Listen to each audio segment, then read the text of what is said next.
This is a very evil predator, dangerous, cunning, always dissatisfied with everything. It seems that it's always in a bad mood, and it's better not to get in its way when it's in this state. This beast can easily attack a person or even a representative of its species without any reason. But why do these wildcats react to everything with such aggression? Why are they always ready to fight? We're going to find out now. Let's go.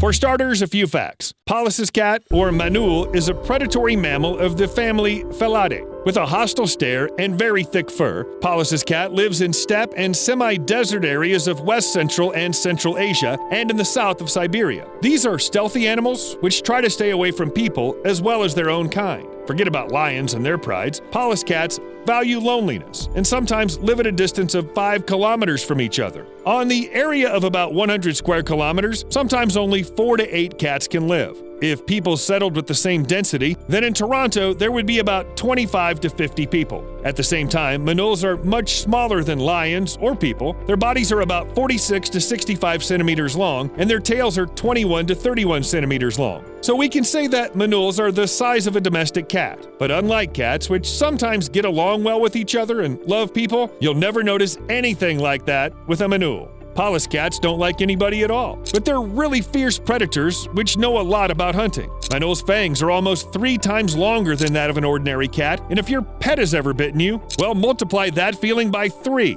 and then add to it the rage of a wild predator. Manuls have a death grip, and they don't let their prey go until they get what they want. But despite all the exoticism, in fact, they're just stocky cats with short, thick legs and very thick fur, which makes manuls seem larger and heavier than they actually are. They have the longest fur among cats.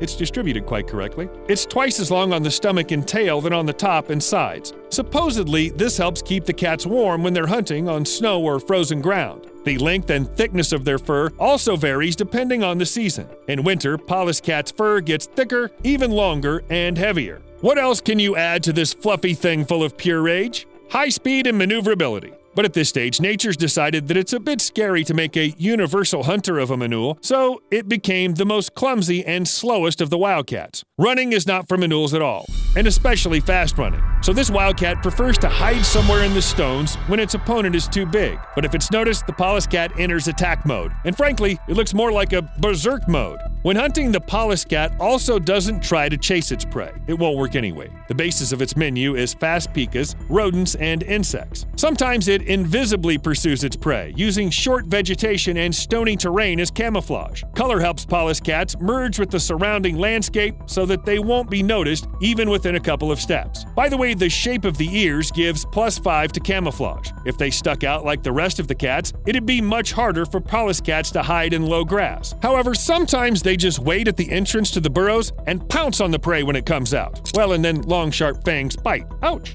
Manuls may not be the fastest cats, but this doesn't stop them from hunting successfully. And don't think that the amazing features of manuls ends there. I've already mentioned thick fur, but you can't imagine how much thicker it is. It's believed that the density of manul hair is about 9,000 hairs per square centimeter. That's not an animal. That's a furball with paws and fangs. Thanks to the thick fur, Pallas cats can bear the cold easily and can live even high in the mountains, up to 4,800 meters above sea level. About -50 degrees Celsius? No problem for the manul. It doesn't change its usual way of life. It hunts in the twilight and in the morning, and sleeps somewhere in the hole in the afternoon. When your saliva in your mouth starts to freeze, the Pallas cat will feel quite comfortable. And the Pallas cat's eyes are almost human. I mean, they're pupils. In bright light, they're not vertical like domestic cats have, but their pupils are circular. By the way, tigers and lions also have such pupils. For a long time, this was a mystery for scientists, but it seems that it's all about territory. The Pallas cat has it much more diverse than other small cats, the deserts, the steppes, and the mountains. To hunt in such conditions, they need circular pupils. Well, thanks to evolution. Wait a minute. So these animals are aggressive loners with strange eyes and they don't even like their own kind and live alone even in harsh conditions? And what about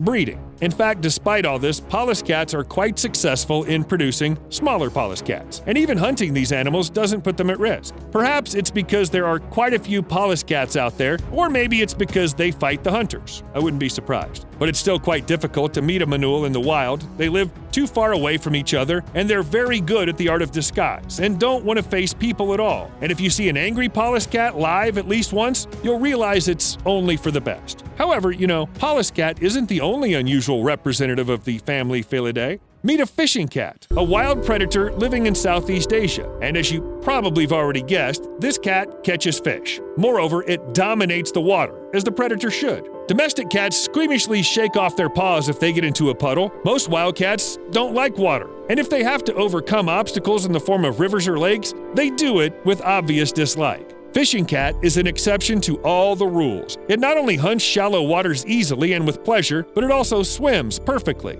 It seems that because of the range of these predators, when there are too many different reservoirs around, you'll have to learn to swim to at least survive and get food. But the fishing cats have upgraded themselves. They not only learned how to swim, but also evolved into professional swimmers. Fishing cats are much larger than domestic cats, have powerful muscles and a wide chest. The weight of the males can reach 15 kilograms. But this isn't the most important thing, because fishing cat has webbing. Seriously. They help these cats move in the water as well as capture and hold their main prey, fish. Besides, tropical fishing cats have a special structure of nostrils which allows them to hold their breath and dive underwater. I'm still talking about cats, about the next of kin of those domestic fluffy things which run in terror if you spray them. Any beast from wildlife, not to mention other cats, can envy the fishing talents of this predator. Fishing cats can patiently wait for their prey, lure fish imitating insects on the surface, and rush into the water with lightning speed. And if fishing for some reason didn't work, these cats will easily find a substitute for fish. Maybe a duck.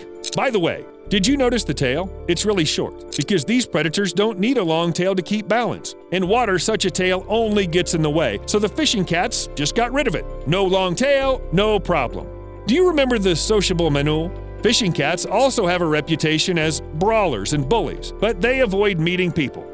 Fortunately for us friends, because once such a cat chased away a flock of dogs. There's also a legend that a fishing cat dragged a 4-month-old child from Singapore. However, this case hasn't been documented. But it's well known that a male fishing cat, which was large and kept in a zoo, broke out of its cage, then entered the leopard's cage and killed it. Maybe poor Leo looked at it the wrong way. It's not surprising that adult fishing cats prefer loneliness. If they don't take care of their offspring, apparently they, like the Pallas cats, have a nasty temper. And now, pay attention. Now it's going to be really sweet. A sand cat is sometimes called the smallest among the wild cats. Its body length doesn't exceed 90 centimeters, and 40% of that is tail. These fluffy animals, which you want to pet, live where it's the hottest, in the Sahara Desert, throughout the Arabian Peninsula, and in some parts of Central Asia. They prefer a very dry and arid environment with minimal vegetation, although who would prefer that? But if the Pallas cats easily endured extreme cold, these babies are just designed to survive in the infernal heat. Even when the surface temperature reaches 51 degrees Celsius, they're still able to live here, as usual, thanks to evolution. In order to move in such conditions, sand cats' paws are covered with fur, which saves the paws from burns. These little predators cope with the lack of water very easily. They only drink when it's necessary. Cats get their moisture from food, mostly in their diet, including jerboas, small rodents, lizards, as well as spiders and other insects that it can find. And if they want, sand cats can attack even a large poisonous snake. Horned viper? Fine, give me 2. Whoever gets caught by a cat while hunting will still be eaten. No options. When attacking, sand cats can reach a speed up to 40 kilometers an hour. And they have a bonus. To track prey underground, nature has given these predators funny little ears. Well, if the prey's too big for one meal, the velvet cat will just put it in the sand till next time. It'll put it, so to speak, in the fridge. What else should I add? Thought the nature and taught sand cats to bark? Why not? What else should I add? Cats are great, but it's better to pet the domestic ones and stay away from the wild, even if they are incredibly cute and fluffy. Who knows? When will the wild cat decide to put you on its menu? See you later.